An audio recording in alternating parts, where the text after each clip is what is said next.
Good day, class. Today we are going to be converting decimals to vulgar fraction. Decimals to vulgar fraction. Now, decimal fractions are fractions that have a decimal point. Fractions that have a point. While vulgar fractions are fractions that has a bar. They are fractions that have bar under it. So demarcating the numerator and the denominator. So we are expected to express these decimal fractions to vulgar fraction. Now, how do we do that? When you're given numbers like this and you are asked to express to vulgar fraction, what do?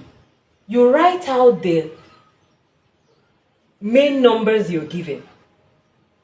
Aside the 0 and the point, write out the main numbers you're given, which are 2 and 3. You put your bar under it. The bar demarcates the numerator from the denominator. You put 1 under it. Then how many numbers did you write out? 2 numbers. So you're going to be writing 2 zeros down. 1, 2. This is your answer. Because 23 is a prime number. And nothing can break down 23 and also break down 100. So we are leaving our answers like this. Now looking at number 2, we have 0.452. I did not say 0.452. I said 0.452. Immediately after the point, you call the digits by their number name, not as a group. So I'm converting 0.452 to vulgar fraction. Like we did in number 1, we'll write out these digits that are given, aside the point and the 0. So we are having 452. We draw our bar and put our 1. Now that we've done this, how many numbers did we write out? We wrote out 3 numbers. So we are going to be adding 3 zeros down. But looking at this number is an even number.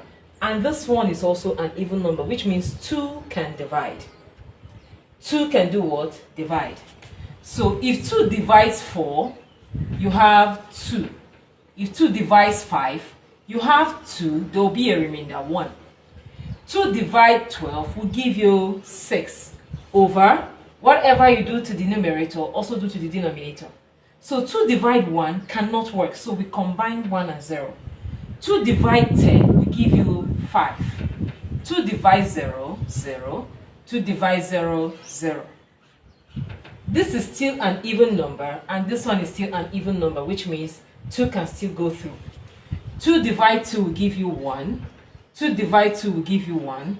2 divide 6 will give you 3 over 2 divide 5 will give you 2, remainder 1. Don't throw away the 1, just keep it tiny up so that you don't forget that you have a remainder there. Then this 1 and the 0 will give you 10. 2 divide 10 will give you 5. 2 divide 0 is 0. Now looking at this, nothing else can divide. Anything that goes through will definitely give us a remainder. So we leave our answer like this. 113 over 250. 113 over 250. Okay, so number 3, we have 0. Okay, I think since I have done the first one and the second one, I think we should share it equal today. All this while I always do a higher ratio to yours. So today you're going to be doing number 3 and number 4 and leave your answer in the comment section. Have a great day and enjoy the class.